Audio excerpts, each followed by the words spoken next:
This is the Tri-State Area's news leader, Channel 7 Eyewitness News, with Bill Butel, Diana Williams, Scott Clark with sports, Sam Champion with the exclusive AccuWeather forecast, and the Eyewitness News team. Now, Eyewitness News. Another close encounter, sharp orders from the Pentagon tonight after National Guard jet fighters scream past another commuter plane. Good evening, I'm Bill Butel. And I'm Diana Williams. In the second incident earlier today, 4 F-16s roared past an American Eagle commuter flight. Tonight, the Air Force has ordered all military flights out of the restricted areas along the East Coast. In our area, that means Air Force, Air Force Reserve, and Air National Guard units must avoid restricted areas over the Atlantic, pending a review of operating procedures. More now from Jim Dolan, live at Kennedy Airport. Good evening, Jim. Good evening, Bill. You know, contact between military and civilian aircraft happens all the time. Military pilots are trained to identify pilots and aircraft along the coast.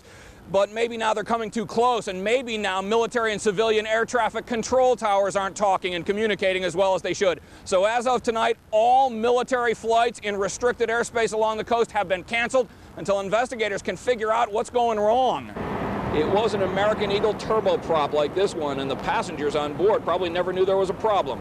But the pilot sure did. The plane flying off the coast of Maryland was approached and surrounded by 4 National Guard F-16s on their way back from maneuvers to Andrews Air Force Base. The American Eagle pilot took no evasive maneuvers. The F-16s were at least 1,000 feet away, but he did file an incident report when he arrived at Kennedy.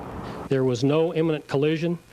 All 4 of the F-16s had the airliner in sight. I would like to stress that, and they proceeded and landed normally at home. All this comes on the heels of an incident on Wednesday in which a Nation's Air 727, not this one, was approached by 2 National Guard fighters. The pilot took evasive maneuvers, dropping 4,000 feet and rising again, shaking up the passengers. As a result of the 2 incidents, the Air Force has ordered a halt to all military flights in restricted areas on the East Coast, quote, as a precaution to ensure all procedures are sound and present no compromise to safety.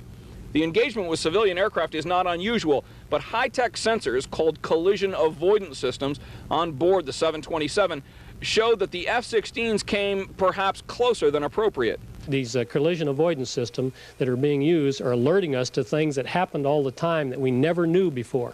And now we are knowing about them happening, and we're going to look at each one of them and see, can we prevent anything from happening in the future? Yeah, no word yet on exactly how long this cancellation of military flights will last. And we want to point out that in neither incident were the planes so close that there might have been a danger of a collision. But that is exactly what the National Transportation Safety Board and the Air Force are now trying to avoid. Reporting live from Kennedy Airport, Jim Dolan, Channel 7 Eyewitness News. Thank you, Jim. Police in Philadelphia first thought they had an armed robbery and a hostage situation on their hands today, but hours after keeping more than 100 people inside a store, police realized they weren't any hostages after all. The drama began this morning when 4 gunmen dressed as security guards went to a check cashing store planning to rob it. But something went wrong and the men escaped. It seems though nobody inside knew that. It wasn't until 4 hours later that people began to leave. We have since secured that scene, taken everyone out. We have now taken them to Northeast detectives, and they're going to be interviewed. No one was hurt in the ordeal. 2 people have been arrested, and police are looking for 2 other suspects tonight. 2 New York City police officers involved in a traffic accident are in the hospital tonight. Newscopter 7 was above the scene on the Grand Concourse in the Bronx this evening. Police say the driver of a car made an unsafe lane change and hit the patrol car, sending it into a tree. One officer is being treated for neck and back injuries, the other for a hand injury. In the Crown Heights trial, the trial of Lemrick Nelson and Charles Price, the jury concentrated today on the case against Nelson.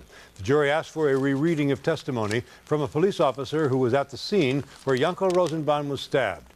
Nelson and his co-defendant Charles Price are charged with civil rights violations stemming from Rosenbaum's murder. The jury in the Simpson trial is taking this weekend off before it resumes deliberations on the penalty phase of the trial, which deals with the question of punitive damage. More now from Lisa Salters, live in Santa Monica. Lisa? Well, Bill, plaintiff attorneys urged jurors to send O.J. Simpson a message with their punitive damage verdict. The defense begged for financial mercy. The jury started deliberating about it this afternoon, but the court day ended before they had reached their decision. Jurors talked it over for about 2.5 hours before going home for the weekend without reaching a verdict. They are being asked to decide if O.J. Simpson should be forced to pay even more money to the victims' families, and if so, how much. About an hour into their deliberations, the panelists requested to see 2 exhibit boards that the plaintiffs used to show how much they believe Simpson is worth. But trial watchers say it's anyone's guess as to which way the panel is leaning.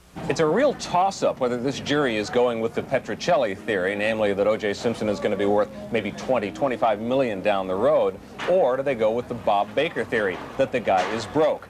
The fact is, the $20 million theory is really speculative. At this point, O.J. Simpson is about tapped out.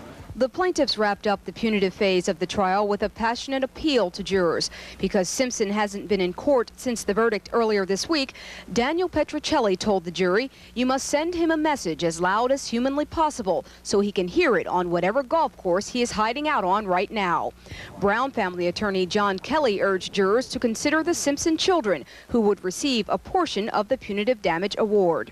Simpson's lead attorney also referred to young Sidney and Justin, but made a much different appeal. Bob Baker told jurors to remember that Simpson still has to raise his kids, that he still has financial obligations, and he reminded that punitive damages by law are meant to punish, not to destroy, saying, quote, "Mr. Simpson has a negative net worth, and if Mr. Simpson has negative net worth, it's just destructive. It's contrary to the law." And in other bizarre Simpson-related news, while the jury was deliberating about how much he may have to pay, O.J. Simpson was out playing golf this afternoon. He happened to be at a local golf course and witnessed a small plane crash. At least one person on board that plane was injured. O.J. Simpson was not. So that is the very latest from Santa Monica. Diana, back to you now in New York. Thank you, Lisa. An emotionally charged plan to desegregate 3 school districts in Bergen County was rejected tonight. The New Jersey State Education Commission says it is opposed to merging Englewood with Englewood Cliffs and Tenafly. The commission says the plan would only encourage students to flee to other districts or private schools. 9 people busted in a counterfeit credit card ring are each being held tonight on $1 million bail. The suspects were arraigned in Queens after an undercover operation revealed the multi-million-dollar ring operating out of homes in Queens, Brooklyn, and Staten Island.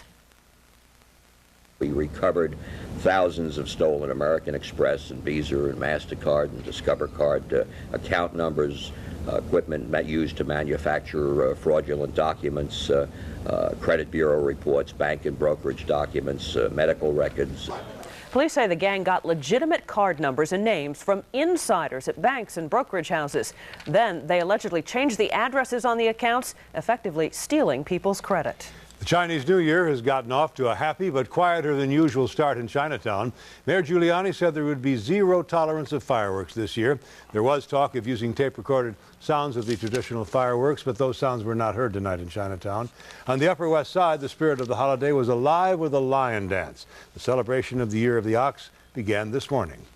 Hong Kong's final New Year under British rule was marred by tragedy today. A parade float overturned, killing a British tourist. At least 31 other people were injured when it happened. Hong Kong, as you perhaps know, reverts to Chinese communist control on the 1st of July. Come March 20th, President Clinton will be in Helsinki, Finland for a summit with Russian President Boris Yeltsin. That date was set today during a White House meeting with Yeltsin's Prime Minister, Viktor Chernomyrdin. Aides say President Clinton will try to ease Yeltsin's concern over NATO's plan to expand toward the Russian border. When we continue, still ahead, bulletproof vest for dogs. Plus, Patrolman Francis Lavote faces a grim future with the NYPD.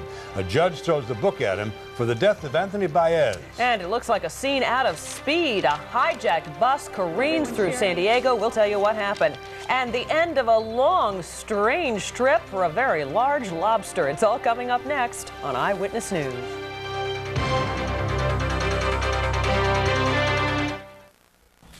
A police department judge has found Bronx patrolman Francis Lavote guilty of choking Anthony Baez. The judge recommends kicking Lavote off the force. We have more on this story from Eddie Aruza.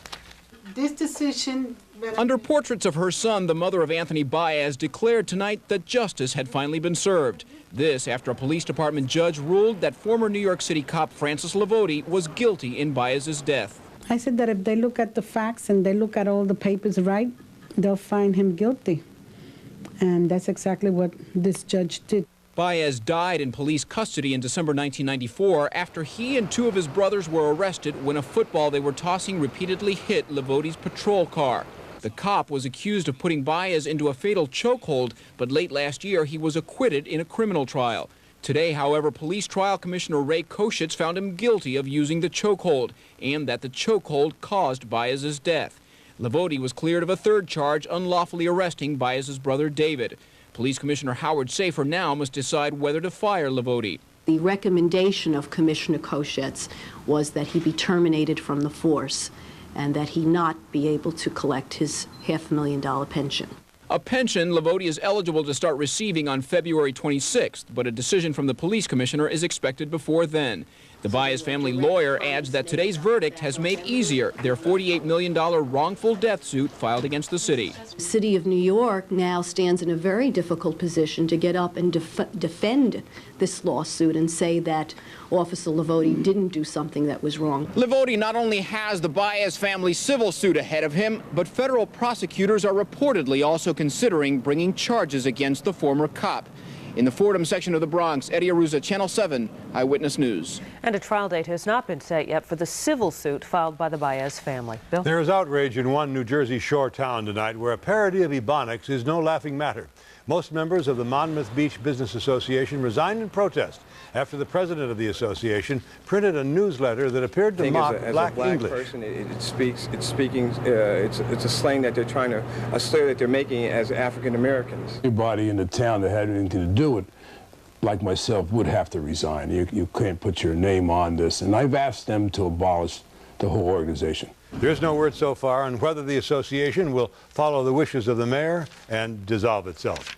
An incredible odyssey unfolded in San Diego tonight as a hijacked bus led cops and copters on a weird chase through city streets. Police say a homeless man climbed aboard, ordered the driver and one passenger to get off at knife point, and then took the wheel of the bus.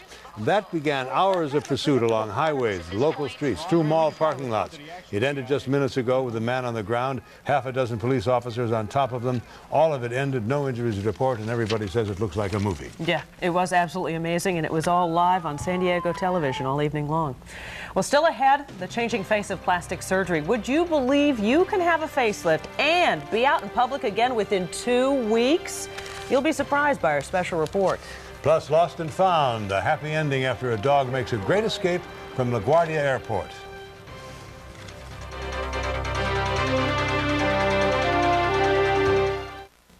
A pet who was the focus of a manhunt, well, make that instead a dog hunt, ever since December, is back home tonight, and his owner is very happy. It was an emotional reunion for Boris and Barbara Listenik.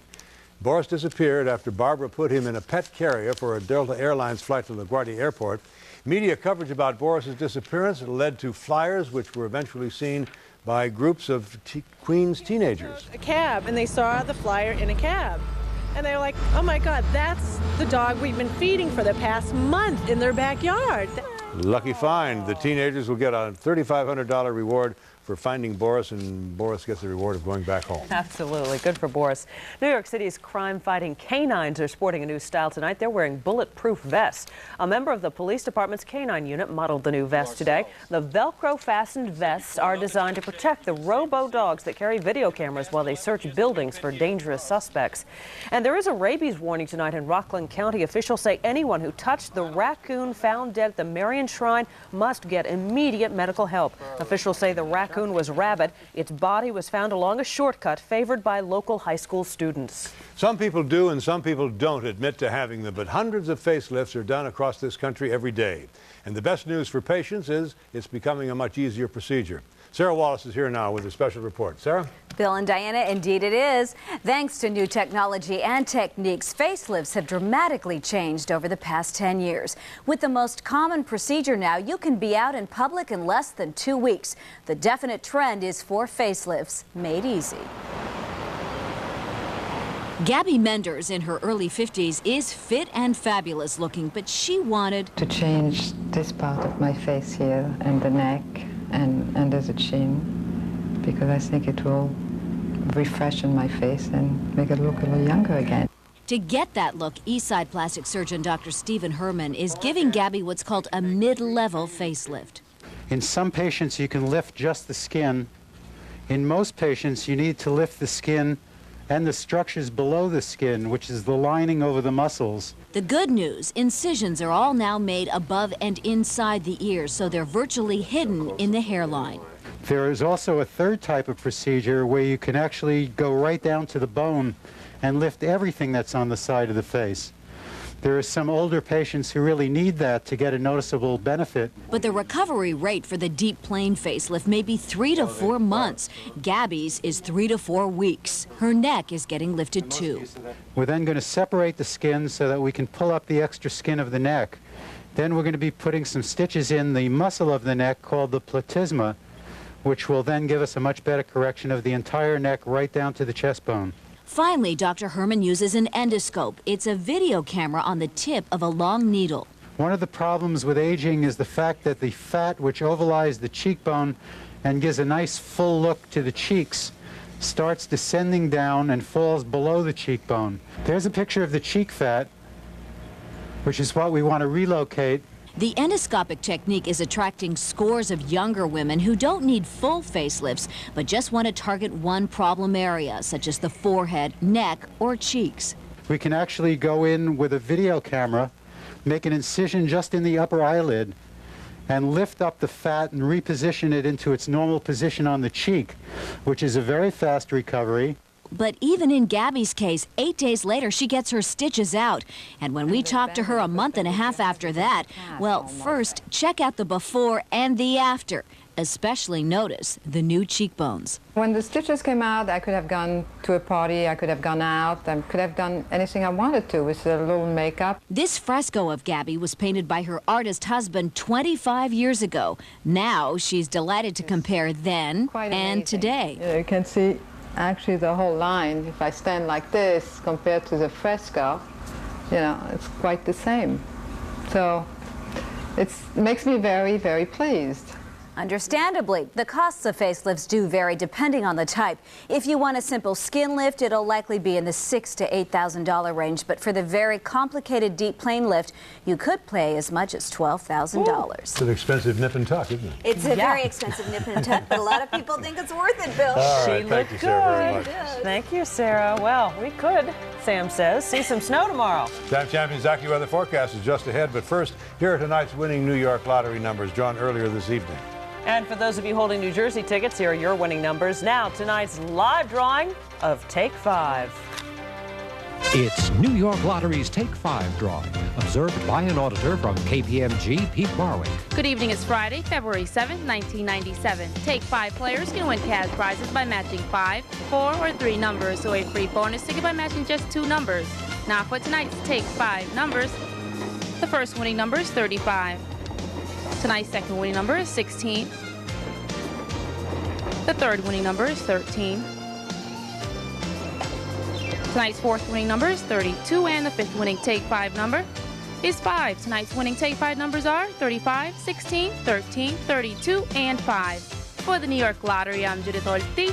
Thank you and good night.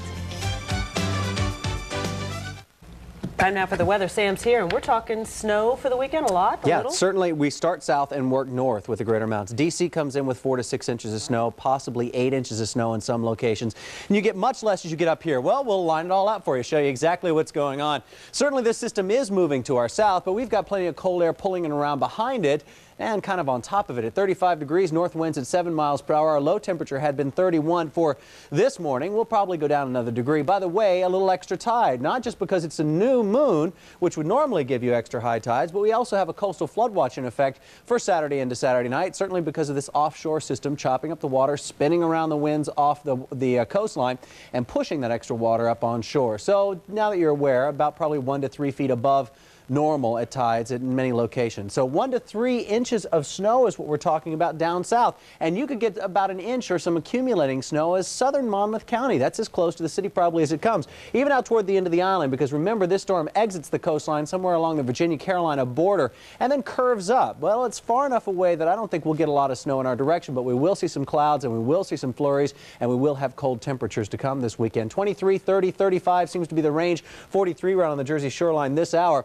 A quick look at the satellite picture just to race it all through and show you where these clouds are coming from. Back off to the west, this is where the moisture is right now, and already this snow and rain is getting together to move due east, and as it does, it moves into, looks like a cold enough air to get this in here and get it through D.C. in the form of snow. Close enough that we think in southern New Jersey you could see 3, 4 inches of snow, but as you work closer to home, that northern end of Monmouth County should be just the farthest edge. It's the southern end of Monmouth County. It'll probably collect a little bit.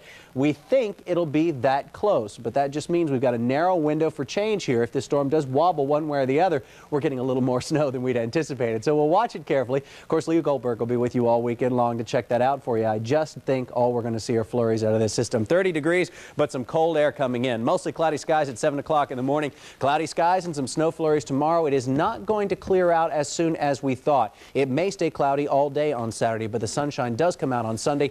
38 degrees. Sunday is the sunnier, better looking day. Saturday, a little cloudy and still the opportunity for some snow flurries. Okay. Sam, thank you very much. Sam. Scott Clark is up next with Sports of the Day. The Bill Parcells Odyssey is over. And we'll have details on the deal just ahead. We've wondered where Bill Parcells has been all week. Now we know. Scott Clark. We know where he was today. The consultant issue with Parcells will be dealt with next week, but tonight the Jets are celebrating because they have their man under contract. The Jets have landed the big tuna. Bill Parcells has promised to run the Jets football operation for 6 years, to be the head coach for at least 4 of them. I know I'm going to be here in 1998. I know that. I just signed a deal to do that. So as of February 1st, 1998, I'm going to be here, and I'm going to be here for an extended period of time, God willing. Even if the commissioner says you can't even be a consultant? No, wait a minute. You just asked me. Yeah, absolutely. If he says I can't be a consultant this year, then I'm going to wait till next year, and then we'll go then. We want to give Bill every opportunity to succeed. He wants to give the Jets every opportunity to succeed. 4 years happen to be kind of a good period of time, and we're agreed that that's the one that should work the best, and it could be longer. But for now, it's vamoose for Parcells. He'll stay away from the Jets camp until further notice from the commissioner.